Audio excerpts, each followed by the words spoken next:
नमस्कार, lead India में आपका बहुत बहुत स्वागत है। मैं हूं डॉक्टर तरुणा एस गौड़।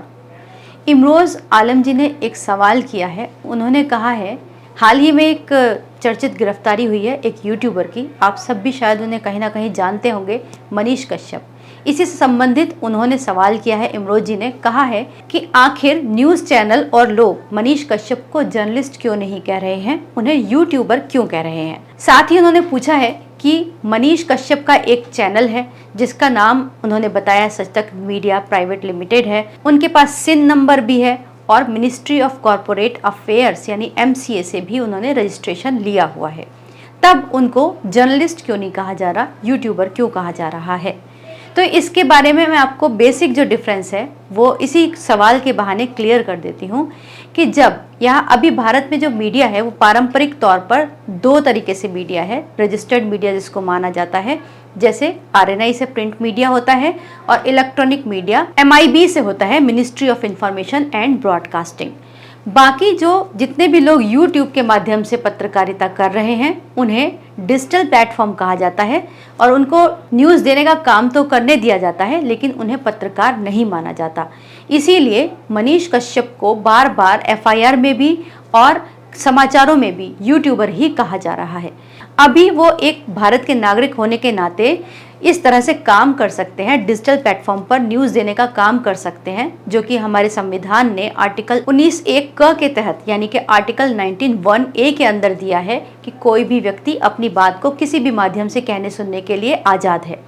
तो इसी माध्यम का फायदा उठाते हुए आज बहुत सारे डिजिटल प्लेटफॉर्म्स चल रहे हैं। लेकिन जब इतने सारे चैनल बनने लगे तो गवर्नमेंट ने कुछ कुछ चीज़ों में अमेंडमेंट किए हैं, जैसे कि उन्होंने IT रूल 21, क्योंकि ये सब कुछ इंटरनेट के माध्यम से हो रहा है तो इसीलिए IT रूल 21 के अंदर अमेंडमेंट किया और IT रूल 21 लाया।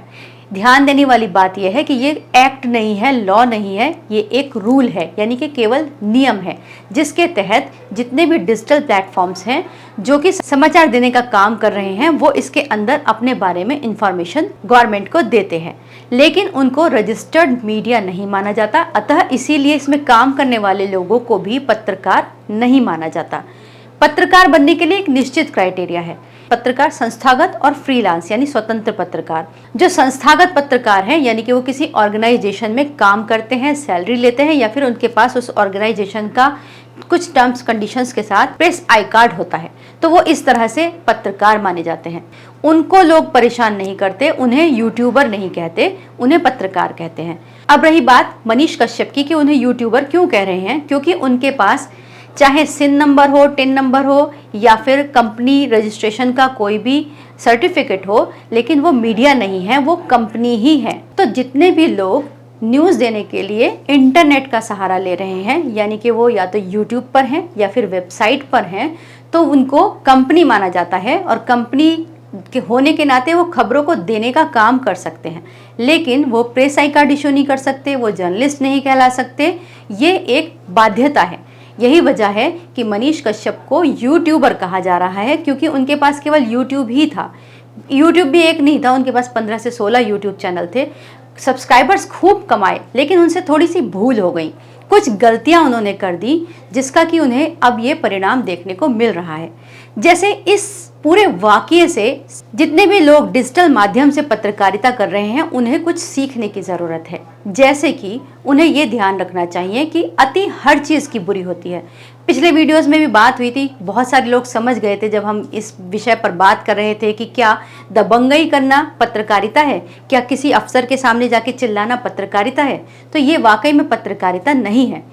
अगर आप किसी भी चीज़ की अति करते हैं तो वो हमेशा गलत ही होती है, बुरी होती है। अगर आप पत्रकार हैं तो पत्रकारिता की कुछ गाइडलाइंस है, सेल्फ रेगुलेशंस है। किसी कानून ने, किसी संविधान ने हम पर थोपी नहीं है, लेकिन हम पत्रकार उसका खुद से पालन करते हैं। सेल्फ रेगुलेशन इसको कहा जाता है। प्रेस काउंसिल ऑफ इंडिया में ये गाइडलाइंस बताई गई हैं। तो उसकी पत्रकारिता की मर्यादा का पालन करना चाहिए।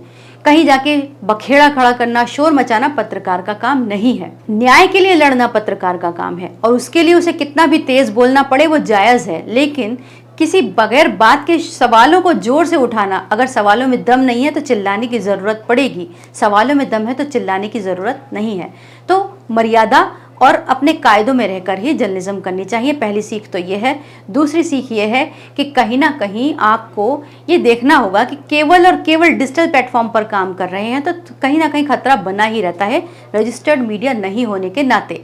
तो या तो आप खुद का न्यूज़पेपर रजिस्टर्ड कराइए या फिर आप लीड इंडिया के साथ मीडिया टाई अप कर सकते हैं। हमारे साथ ऐसे बहुत सारे फ्रेंचाइजी लोग जुड़े हुए हैं जो खुद के न्यूज़ चैनल चला रहे थे जब उन्हें फील्ड में इस तरह की दिक्कतें आई, क्योंकि जब वो फील्ड में जाते हैं, काम करते हैं, तो उन्हें यूट्यूबर ही कहा जाता है, या फिर वो अभी तो डिजिटल मीडिया भी इतना पॉपुलर वर्ड नहीं है, उन्हें यूट्यूबर ही कहते हैं, या फिर बहुत बुरा शब्द फर्जी पत्रकार कहते हैं। तो इससे बचने के लिए बहुत सारे लोग लीड इंडिया से जुड़े हैं। उन्होंने हमारे साथ मीडिया टाई अप किया है, फ्रेंचाइजी ली हुई है, जिसके माध्यम से वो प्रॉपरली निर्भीक होकर अपने चैनल चलाते हैं, अपनी खबरों को अपने हिसाब से चलाते हैं। समय समय पर जब भी उन्हें गाइडेंस की ज़रूरत होती है तो वो भी हमारे यहाँ से मिलती है उनको, और साथ ही वो प्रेस आई कार्ड भी इशू कर सकते हैं, तब वो इस नाते पत्रकार खुद को कहला सकते हैं।